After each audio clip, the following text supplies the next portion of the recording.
প্রিয় শিক্ষার্থী, welcome to my class easy to go এর আজকের ক্লাসে আমি তোমাদের সাথে আছি হাজ্জাজ বিন ইউসুফ। আমি জাহাঙ্গীরনগর বিশ্ববিদ্যালয় থেকে আইন ও বিচার বিভাগে 2014-15 বছরের একজন শিক্ষার্থী ছিলাম এবং আমি আজকে তোমাদের সাথে যে ক্লাসটি নিয়ে আলোচনা করব সেটা হচ্ছে নবম দশম শ্রেণীর বাংলা বিষয়টি নিয়ে। নতুন কারিকুলামে এই বাংলা বিষয়ে পাঠ প্রক্রিয়া ও মূল্যায়ন পদ্ধতিটা কেমন হবে এই বিষয়গুলো নিয়ে আমরা আজকের ক্লাসে আলোচনা করব। মূল্যায়ন পদ্ধতি তিনটি পদ্ধতিতে মূল্যায়ন করা হবে। এই তিনটি পদ্ধতির প্রথমটি হলো শিক্ষণকালীন মূল্যায়ন, যেটা মৌখিক হবে এবং এটা সারা বছর ধরে চলমান থাকবে। আমরা জানি ক্লাসে যে কাজগুলো তোমাদেরকে প্রতিনিয়ত দেওয়া হয় এই কাজগুলোই হচ্ছে এই শিক্ষণকালীন মূল্যায়নের অন্তর্ভুক্ত। এরপরে সামষ্টিক মূল্যায়ন হবে 6 মাস পর।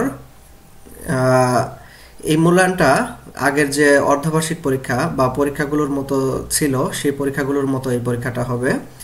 এরপরে আচরণিক মূল্যায়ন, এটা আচরণ সংক্রান্ত হবে। এর অর্থ হলো সারা বছর একজন শিক্ষার্থীকে যে কাজগুলো দেওয়া হয়েছিল সেগুলো সে ঠিক মতো করেছে কিনা, শিক্ষক যে কাজগুলো দিয়েছিলেন সেগুলো সে ঠিকমতো করেছে কিনা এই বিষয়গুলোর উপর নির্ভর করে এই আচরণ সংক্রান্ত মূল্যায়নটি করা হবে। এরপর আমরা দেখব নতুন কারিকুলামের পাঠ প্রক্রিয়া। নতুন কারিকুলামের বাংলা বিষয়ে কিভাবেই পড়ানো হবে এবং কিভাবে শিক্ষা পরিচালিত হবে সে বিষয়গুলো দেখব। আমরা জানি বর্তমান শিক্ষা পদ্ধতিটি হচ্ছে অভিজ্ঞতা ভিত্তিক শিক্ষণ পদ্ধতি। এর অর্থ হচ্ছে আমরা এক্সপেরিমেন্টাল লার্নিং সিস্টেমের মাধ্যমে বর্তমান শিক্ষা পদ্ধতিটি পরিচালিত হবে। এর প্রথম ধাপে যে বিষয়টি রয়েছে সেটা হলো প্রেক্ষাপট নির্ভর অভিজ্ঞতা। এরপরে যে বিষয়টি রয়েছে সেটা হচ্ছে প্রতিফলনমূলক পর্যবেক্ষণ। এরপরে রয়েছে 3 নম্বরে বিমূর্ত ধারণায়ন এবং সর্বশেষ যে ধাপটি রয়েছে সেটা হলো সক্রিয় পরীক্ষণ। এখন প্রত্যেকটি ধাপ আমরা একটু জেনে নেওয়ার চেষ্টা করব। প্রথমে প্রেক্ষাপট নির্ভর অভিজ্ঞতা বলতে বোঝায় এটা অভিজ্ঞতা নির্ভর হবে, অর্থাৎ একজন শিক্ষার্থী তার ব্যক্তিগত জীবনে যে অভিজ্ঞতাগুলো অর্জন করে বা তোমাদের পারিপার্শ্বিক অবস্থা দেখে বা তোমার ব্যক্তিগত জীবনে যে ঘটনাগুলো ঘটে বা যে প্রশ্নের সম্মুখীন তুমি হও সেই প্রশ্নগুলো নিয়ে এই অভিজ্ঞতা নির্ভর প্রেক্ষাপট নির্ভর অভিজ্ঞতা এই স্টেজটি। এরপরে যে বিষয়টি সেটা হলো প্রতিফলনমূলক পর্যবেক্ষণ, আগের অভিজ্ঞতা যাচাই। এই পূর্বের যে প্রশ্নটি ছিল বা অভিজ্ঞতাটি ছিল এই অভিজ্ঞতার এখন এই ধাপে এসে সেটাকে যাচাই করতে হবে। এরপরে যে ধাপটি রয়েছে সেটা হলো বিমূর্ত ধারণায়ন। এই ধাপে তথ্য ও অনুশীলনের মাধ্যমে নিজস্ব ধারণায় উপনীত হওয়া, নিজস্ব একটা উত্তর শিক্ষার্থীকে খুঁজে নিতে হবে। পূর্বের যে অভিজ্ঞতাটা ছিল সেটাকে যাচাই করে তথ্য এবং অনুশীলনের মাধ্যমে এই ধাপে এসে একটি উত্তরে পৌঁছাতে হবে শিক্ষার্থীকে। এরপরে সর্বশেষ এই যে তথ্য এবং অনুশীলনের মাধ্যমে উপনীত একটি ধারণা, সেই ধারণাকে ব্যবহার করে কিভাবে অর্জিত এই অভিজ্ঞতা ভিন্ন পরিস্থিতিতে বা নতুন এরকম আরো কোনো যদি পরিস্থিতি সেই শিক্ষার্থীর সামনে এসে দাঁড়ায় তাহলে শিক্ষার্থী তখন কি করবে বা কি সিদ্ধান্ত নিবে, এই সর্বশেষ ধাপ এই পদ্ধতিটি শিক্ষার্থীকে শিখাবে। তো এই 4টি ধাপের মাধ্যমে বর্তমান শিক্ষা পদ্ধতি পরিচালিত হবে এবং একজন শিক্ষার্থী যে কোনো বিষয় এই 4টি ধাপের মাধ্যমে শিখতে থাকবে। এরপরে সংক্ষেপে আমরা পাঠ প্রক্রিয়া দেখি এবং পাঠ প্রক্রিয়ার ক্ষেত্রে প্রথম যে বিষয়টি আমরা দেখব সেটা হলো পাঠ্য বইয়ের অধ্যায়সমূহ। আমরা এক নজরে পাঠ্য বইয়ের অধ্যায়সমূহ দেখে নেওয়ার চেষ্টা করি। প্রথম অধ্যায় বিভিন্ন মাধ্যমে যোগাযোগ করি, দ্বিতীয় অধ্যায় প্রমিত ভাষা ব্যবহার করি এবং তৃতীয় অধ্যায় শিখন অভিজ্ঞতা, প্রায়োগিক লেখা, প্রয়োগ সংক্রান্ত কিছু লেখা এই অধ্যায়ে থাকবে। এরপরে চতুর্থ অধ্যায় ব্যাকরণ মেনে লিখতে শিখি। তারপর পঞ্চম অধ্যায় বিবরণমূলক ও বিশ্লেষণমূলক রচনা লিখি। ষষ্ঠ অধ্যায় সাহিত্য পড়ি, সাহিত্য লিখি এবং সর্বশেষ সপ্তম অধ্যায় আলোচনা করি এবং ভিন্নমত গ্রহণ করি। আমরা এই অধ্যায়গুলোর নাম শুধুমাত্র দেখলাম। এখন এই অধ্যায়গুলো আমরা কিভাবে পড়ব এবং আমাদের পাঠ পরিকল্পনাটা কেমন হবে, আমাদের কোন অংশ থেকে কি কি জিনিস পড়তে হবে, কোন বিষয়গুলো জানতে হবে, এগুলো সম্পর্কে আমরা একটু সংক্ষিপ্ত ধারণা নেওয়ার চেষ্টা করব। তো আমরা প্রথম অধ্যায়টি যদি দেখি, প্রথম অধ্যায়টি হলো বিভিন্ন মাধ্যমে যোগাযোগ করি। আমরা জানি যোগাযোগের বিভিন্ন মাধ্যম রয়েছে। এখন এই মাধ্যমগুলো নিয়ে আমরা আলোচনা করব যে এই মাধ্যমগুলো কিভাবে হবে। যেমন আমরা মুখে কথা বলার মাধ্যমে যোগাযোগ করতে পারি এবং লেখার মাধ্যমে যোগাযোগ করতে বিভিন্ন মাধ্যমে যোগাযোগ করতে পারি। তো এই অর্থে শিক্ষার্থীগণ নিম্নোক্ত বিষয়গুলো শিখতে পারবে। একটা হচ্ছে মাধ্যম ও উপকরণের ব্যবহার শিখতে পারবে, অর্থাৎ একজন শিক্ষার্থী কোন মাধ্যমে যোগাযোগ করবে এবং কি কি উপকরণ ব্যবহার করে যোগাযোগ করবে সেই বিষয়গুলো জানতে পারবে। মাধ্যম কি কি হতে পারে? এখন মাধ্যম হতে পারে যেমন একজন ব্যক্তি কথার মাধ্যমে যোগাযোগ করতে পারে মৌখিকভাবে, আবার লিখিতভাবেও যোগাযোগ করতে পারে, আবার অন্য কোনো ডিভাইসের মাধ্যমেও বা যন্ত্রের মাধ্যমেও যোগাযোগ করতে পারে। এগুলো হচ্ছে মাধ্যম। এখন উপকরণ কি কি হতে পারে? উপকরণ হতে পারে যেমন আমরা হাত নাড়িয়ে কথা বলতে পারি, মুখ দিয়ে কথা বলি, এরকম এগুলো হচ্ছে উপকরণ, যোগাযোগের মাধ্যম। এরপরে আরো কি কি উপকরণ হতে পারে? যেমন আমি লিখিত কলম খাতা এগুলো দিয়েও আমি যদি যোগাযোগ করি, এগুলো একটা উপকরণ হতে পারে। আবার মোবাইল, ইমেইল, ফ্যাক্স এগুলোর মাধ্যমে যে যোগাযোগ করব, এগুলো একটা যোগাযোগের মাধ্যমের উপকরণ হতে পারে। এরপরে 2 নম্বর যোগাযোগের নমুনা বিশ্লেষণ কিরকম হবে। যোগাযোগের নমুনা বিশ্লেষণের ক্ষেত্রে আমরা যদি উদাহরণ দেখি, সেক্ষেত্রে দেখব যে এইখানে কিভাবে যোগাযোগটি করা হয়েছে। শ্রেণীকক্ষে ক্লাস নেওয়া হচ্ছে, এখানে যোগাযোগটি করা হয়েছে কিভাবে, কোন মাধ্যমে এখানে যোগাযোগ করা হয়েছে, যোগাযোগ কি, উপকরণ ব্যবহৃত হয়েছে, এই যোগাযোগের উদ্দেশ্য কি, আর কি কি মাধ্যম বা উপকরণ ব্যবহার করা যেত, এই ইত্যাদি। যেমন এখানে আর কি কি ব্যবহার করা যেত, এটা যেমন এখানে একজন শিক্ষার্থী সে চক ডাস্টার ব্যবহার করে লিখিতের মাধ্যমে যোগাযোগ করছে, আবার শিক্ষক পড়াচ্ছে, এটা মৌখিক মাধ্যমে যোগাযোগ করছে। এরকম আরো যোগাযোগের কিছু মাধ্যম রয়েছে, যেমন নিমন্ত্রণ পত্র হতে পারে। একজন নিমন্ত্রণ পত্র যদি লেখে তাহলে সেই নিমন্ত্রণ পত্রটাও একটা যোগাযোগের মাধ্যম, লিখিত মাধ্যম। আবার ইমেইলের লেখা, এই ইমেইলও একটা লিখিত মাধ্যম, এটা হচ্ছে যোগাযোগ। অর্থাৎ এই নমুনাগুলোর মাধ্যমে আমরা যোগাযোগ করতে পারি। এরপরে আগুনের পরশমণি গল্পের শব্দার্থ বিষয়বস্তু আলোচনা করা। এই অধ্যায়ে আগুনের পরশমণি হুমায়ুন আহমেদের একটি লেখা, সেটা এখানে দেয়া হয়েছে এবং এখানে যে শব্দার্থগুলো রয়েছে এবং বিষয়বস্তুগুলো রয়েছে সেগুলো আলোচনা করতে হবে একজন শিক্ষার্থীকে এবং জানতে হবে। বাস্তব ক্ষেত্রে বিভিন্ন মাধ্যমে যোগাযোগ করা, যেমন মোবাইল করা, ইমেইল পাঠানো। একজন শিক্ষার্থী এই অধ্যায়ের সর্বশেষ বাস্তব ক্ষেত্রে কিভাবে প্রয়োগ করবে, যেমন একজন মানুষকে কিভাবে টেলিফোন করবে, মোবাইল করবে অথবা ইমেইল পাঠাবে, এই বিষয়গুলো এই অধ্যায়ের সর্বশেষ একজন শিক্ষার্থী জানতে পারবে। তাই এই অধ্যায়ে তোমাদেরকে এই বিষয়গুলোই জানতে হবে। এরপরে আমরা দ্বিতীয় অধ্যায় যদি দেখি, প্রমিত ভাষা ব্যবহার করি। প্রমিত ভাষা আমরা জানি এই ভাষাগুলো সাধারণত, প্রমিত ভাষাগুলো বইতে যে ভাষাগুলোতে লেখা হয় সেই ভাষাগুলোকে আমরা প্রমিত ভাষা বলে থাকি। প্রমিত ভাষা সাধুও হইতে পারে অথবা চলিত হইতে পারে। এখন প্রমিত ভাষার এই অধ্যায়ে শিক্ষার্থীগণ নিম্নোক্ত বিষয়গুলো শিখতে পারবে। কি কি বিষয় শিখতে পারবে তোমরা দেখো? ধ্বনির উচ্চারণ। আগে আমরা ধ্বনি কিভাবে উচ্চারিত হয় এই বিষয়গুলো খুব একটা জানতাম না, কিন্তু এই বর্তমান কারিকুলামে ধ্বনি কিভাবে উচ্চারিত হয়, যেমন একটা কবিতা দেয়া হয়েছে এখানে, 2 বিঘা জমি, রবীন্দ্রনাথ ঠাকুরের একটি কবিতা, এবং এই কবিতাগুলো তোমাদেরকে পড়তে বলছে এবং পড়তে গিয়ে তোমাদের দেখতে হবে যে তোমরা ধ্বনিগুলো ঠিকভাবে উচ্চারণ করতে পারছো কিনা, স্বরধ্বনির বৈশিষ্ট্য শনাক্ত করতে পারছো কিনা, স্বরধ্বনিটি কিভাবে উচ্চারিত হচ্ছে ইত্যাদি বিষয়গুলো এই কবিতা পড়ার মাধ্যমে একজন শিক্ষক তোমাকে মূল্যায়ন করবে যে তুমি এই কবিতাটি যখন পড়ছো ঠিকভাবে বর্ণগুলো উচ্চারণ করছো কিনা, ধ্বনির উচ্চারণ সঠিক হচ্ছে কিনা, স্বরধ্বনির বৈশিষ্ট্য শনাক্ত করতে পারছো কিনা, এই বিষয়গুলো এখান থেকে জানতে হবে। এরপরে যে বিষয়টি জানতে হবে সেটা হলো ফেরা গল্পটি পরে প্রমিত উচ্চারণ, ভাষারূপের পরিবর্তন, আঞ্চলিক ভাষা থেকে প্রমিত ভাষায় রূপান্তর জানবে। ফেরা নামে একটি গল্প এখানে দেয়া হয়েছে এবং এই ফেরা গল্প লিখেছে হাসান আজিজুল হক।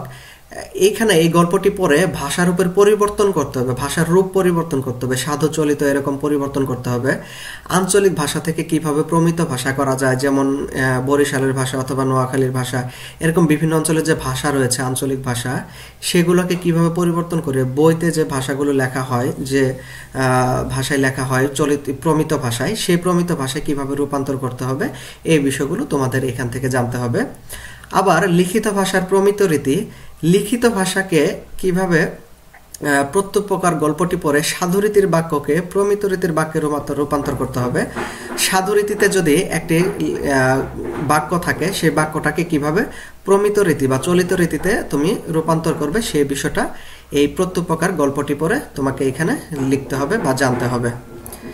এরপরে তৃতীয় অধ্যায়ে আমরা দেখব শিখন অভিজ্ঞতা প্রায়োগিক লেখা, অর্থাৎ আমরা ব্যক্তিগত জীবনে বা প্রয়োগ ক্ষেত্রে যে বিষয়গুলো লেখাগুলো আমাদের দরকার হবে সেই লেখাগুলো এখানে আলোচনা করা হয়েছে। এই অধ্যায়ে শিক্ষার্থীগণ যে বিষয়গুলো জানতে পারবে সেটা হচ্ছে যেমন সংবাদ প্রতিবেদন। আমরা জানি সাংবাদিকেরা সংবাদ প্রতিবেদন ছাপায়, তোমরা অনেকেই তো সংবাদপত্র পড়ো। সেই সংবাদপত্রে যে কলামগুলো লেখা হয় বা সংবাদ প্রতিবেদনগুলো লেখা হয় সেগুলো কিভাবে লেখা হয়, এটা একটা প্রয়োগ সম্পর্কিত লেখা। আমরা এই প্রায়োগিক লেখাগুলো জানবো এখানে এই অধ্যায়ে। এই অধ্যায়ে যখন আমরা আরো বিস্তারিত জানবো অধ্যায় ভিত্তিক, তখন তোমরা এই লেখাটি কিভাবে লিখতে হয় সেগুলো সম্পর্কে আরো বিস্তারিত জানতে পারবে। এরপরে বিবরণমূলক লেখা। বিবরণমূলক লেখাগুলো কিরকম, যেমন কোনো একটি বিষয় সম্পর্কে তুমি যদি বর্ণনা দাও, বর্ণনা দিয়ে সেই বিষয়টা লিখো, তাহলে সেগুলো হচ্ছে একটা বিবরণমূলক লেখা। এখানে তোমাদের একটি লেখা দেওয়া হয়েছে বিলেতে 750 দিন, এবং বিবরণমূলক লেখা হিসেবে এর যে বৈশিষ্ট্য রয়েছে সেগুলো তোমাকে আইডেন্টিফাই করতে বলছে। এবং বিবরণমূলক লেখার কি কি বৈশিষ্ট্য থাকতে পারে দেখো। ছবির বিবরণ হতে পারে, ঘটনার বিবরণ হতে পারে, স্থানের বিবরণ হতে পারে, এরকম বিভিন্ন ধরনের কিছুর বিবরণ দিয়ে লেখা লিখতে বলতে পারে। এখানে ছবির বিবরণ ক্ষেত্রে কি লেখা আছে দেখো। ছবির বিষয় কি, ছবিটির বক্তব্য কি, ছবিতে কি কি আছে, ছবিটি সম্পর্কে অনুভূতি বা প্রতিক্রিয়া কি, এই যে বিষয়গুলো তুমি যদি এগুলোর উত্তর দাও, এগুলোই হচ্ছে একটি বিবরণমূলক লেখার ফরম্যাট, বা এইভাবেই একটা বিবরণমূলক লেখা তোমাকে লিখতে হবে। এরপরে যে বিষয়টা দেখবো আমরা সেটা হচ্ছে তথ্যমূলক লেখা। তথ্যমূলক লেখায় দেখে তোমরা বুঝতে পারছো যে এখানে অনেক তথ্য থাকবে, অনেক ইনফরমেশন থাকবে, এবং তোমাদের এখানে একটি লেখা দেওয়া হয়েছে সেটা হলো আত্মস্মৃতি। এই আত্মস্মৃতিতে দেখো তথ্যমূলক লেখাগুলোকে তুমি কিভাবে এর বৈশিষ্ট্য নির্ধারণ করবে এবং হচ্ছে কিভাবে তথ্য সংগ্রহ করবে, এই বিষয়গুলো তোমাকে জানতে হবে, এই বিষয়গুলো তোমাকে বুঝতে হবে। যেমন তথ্যমূলক রচনা কি কি ধরনের হতে পারে, লাইব্রেরির ভিত্তিক হতে পারে, লাইব্রেরিতে বিভিন্ন বই আছে, সেখানে যে তথ্যগুলো সঞ্চিত আছে সেগুলো থেকে তুমি তথ্য সংগ্রহ করে একটা লেখা লিখতে পারো। পর্যবেক্ষণ ভিত্তিক হতে পারে, তুমি কোনো একটা জিনিস পর্যবেক্ষণ করছো দীর্ঘদিন থেকে, সেটাকে দেখছো, দেখে দেখে ওইখান থেকে তথ্য সংগ্রহ করছো, এইখান থেকেও তুমি পর্যবেক্ষণ ভিত্তিক একটা লেখা লিখতে পারবে।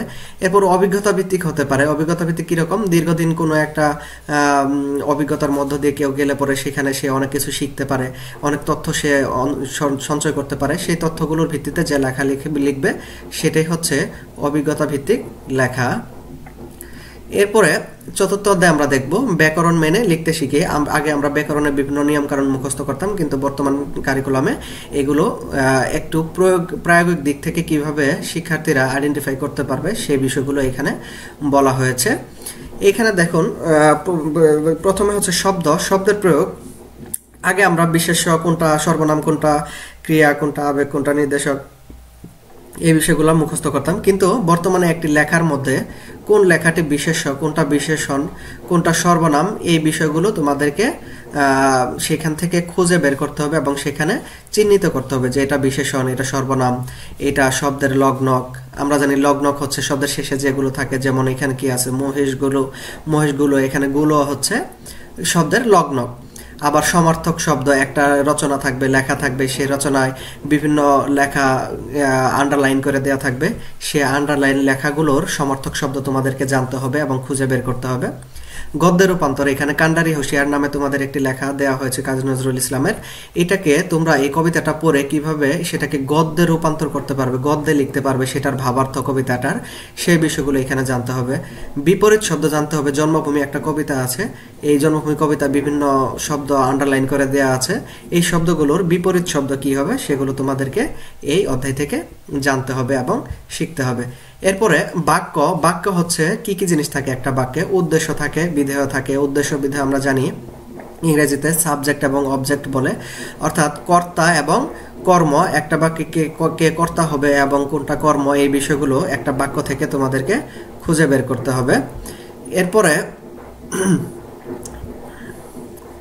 আমরা যে অধ্যায়টা দেখব সেটা হলো পঞ্চম অধ্যায়, বিবরণমূলক ও বিশ্লেষণমূলক রচনা লিখি।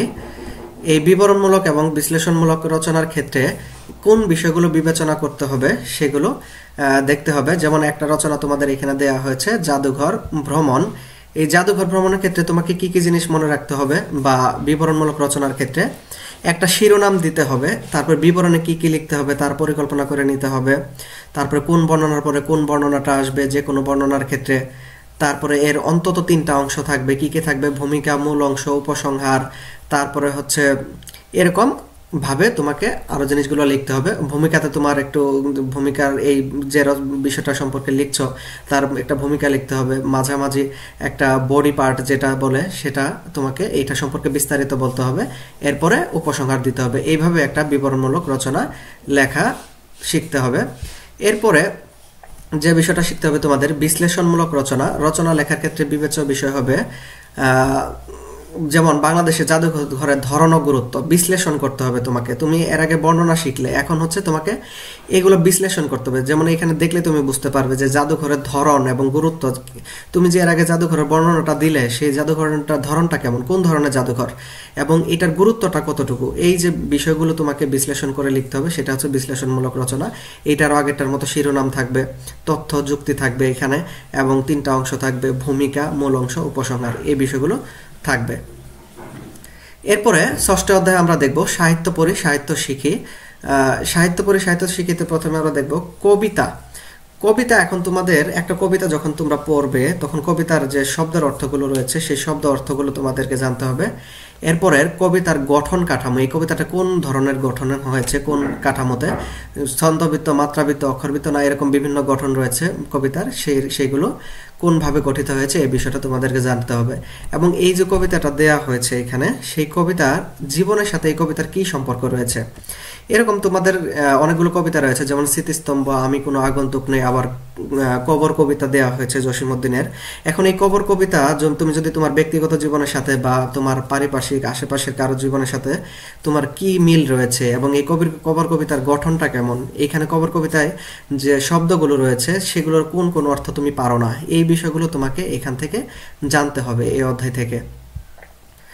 এরপরে আমরা দেখব সাহিত্যের ক্ষেত্রে গল্প। আমরা গল্প অনেকেই পড়ি, এই গল্পের ক্ষেত্রে অনেক শব্দের অর্থ তোমরা জানবে না, সেগুলো অর্থ জানতে হবে, এবং গল্পের কাঠামোটা তোমাদেরকে জানতে হবে, এবং জীবনের সাথে এই গল্পের সম্পর্কটা কি। তোমাদের এখানে কিছু গল্প দেয়া হয়েছে, অলিখিত, উপাখ্যান, আকাশপরী, এরকম টাইপের কিছু গল্প দেয়া হয়েছে। এখন গল্পের কাঠামোটা আমরা কিভাবে বুঝবো, যেমন গল্পের কাঠামো বোঝার জন্য আমাদের কি কি জিনিস জানতে হবে, গল্পটির বিষয় কি, গল্পের কাহিনী কি, গল্পে কি কি ঘটনা ঘটেছে, গল্পে কোন চরিত্র আছে, এবং চরিত্রের সংলাপগুলো কোন রীতিতে লেখা, এইগুলো প্রশ্নের উত্তরগুলো যদি আমরা জানি তাহলে আমরা আইডেন্টিফাই করতে পারবো যে এই গল্পটির কাঠামো কি, গঠন কাঠামো কি।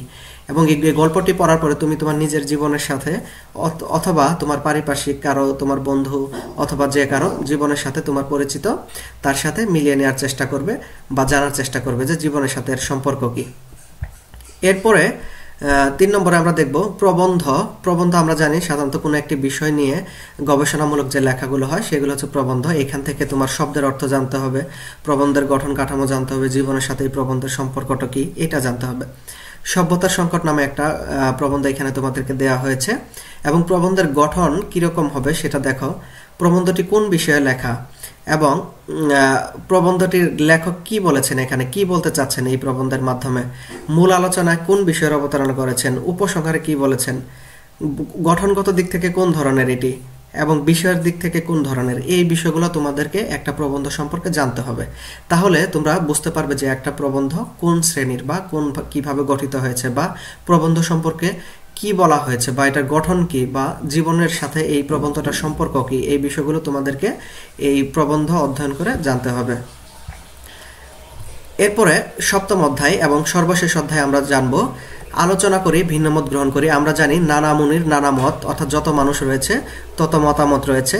এখন এই মানুষগুলোর মতামত জানার জন্য আমরা কিভাবে তাদের সাথে আলোচনা করব, কিভাবে তাদের ভিন্ন মতকে গ্রহণ করব, এই বিষয়গুলো আমরা এই অধ্যায়ের মাধ্যমে জানব। যেমন এই পক্ষে বিপক্ষে মত প্রকাশ করা, যেমন একজন যদি কোনো মত দেয় তাহলে ভিন্নজন ভিন্ন একটি মত দিতে পারে, এবং সেই মতগুলো আমাদেরকে ধৈর্য সহকারে শুনতে হবে, এবং কোনো প্রকার আক্রমণাত্মক ভঙ্গি বা কিছু প্রকাশ করা যাবে না। এরপরে আলোচনা সমালোচনা করা এবং যে কোনো একটা বিষয় সম্পর্কে আলোচনা করার যোগ্যতা অর্জন করতে হবে, অথবা সেটা যদি কোনো সমালোচনা থাকে সেটাও করার যোগ্যতা থাকতে হবে। এরপরে বই, গল্প, কবিতা নিয়ে আলোচনা করা। তোমরা তোমাদের জীবনে যতগুলো বই পড়েছো বা এখন যতগুলো বই পড়ছো, কবিতার বই পড়ছো, গল্পের বই পড়ছো, সেগুলো নিয়ে তোমার বন্ধু বান্ধব বা অন্য যে কারোর সাথে আলোচনা করতে হবে এবং ভিন্ন মত বিবেচনায় নিতে হবে। যদি কারো ওই লেখাটা সম্পর্কে ভিন্ন কোনো মতামত থাকে তাহলে সেটা খুব ভালোভাবে গ্রহণ করতে হবে। এইভাবেই এই সপ্তম অধ্যায়ে আমরা আলোচনার মাধ্যমে ভিন্ন মত গ্রহণ করা শিখব। তো প্রিয় শিক্ষার্থী, আজকে তোমাদের নবম শ্রেণীর বাংলা বিষয়ের এই ছিল আলোচনা। আশা করি তোমরা এই ক্লাসগুলোর প্রতি অধ্যায়ে বিস্তারিত আরও ভালোভাবে জানতে পারবে। যদি আমাদের এই ক্লাসগুলো তোমাদের ভালো লাগে তাহলে ইজি টু গো তোমরা অবশ্যই সাবস্ক্রাইব করবে এবং এতক্ষণ ধরে আমাদের ক্লাসটি ধৈর্য সহকারে শোনার জন্য তোমাদেরকে অসংখ্য ধন্যবাদ।